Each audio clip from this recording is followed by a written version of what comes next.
what I believe to be the issue. I'm at 100%. That's a phenomenal battery. I knew it wasn't the battery.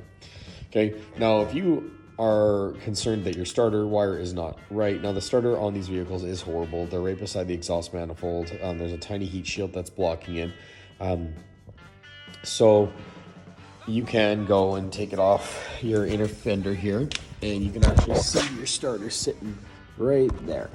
Okay, it's actually sitting right there, but I'll give you a better shot. So we're going to go underneath the vehicle so I can show it to you, because I'm going to check all the wiring on there as well. But if you're going to do this job, you just take off the inner fender. Okay, at this moment I'm not doing a starter on this because it's not the starter. All right, weird angle, but trying to give you guys a good shot. So take a voltmeter. You're gonna put your negative to your negative one here, onto your battery post, and then you're gonna put your positive onto your positive.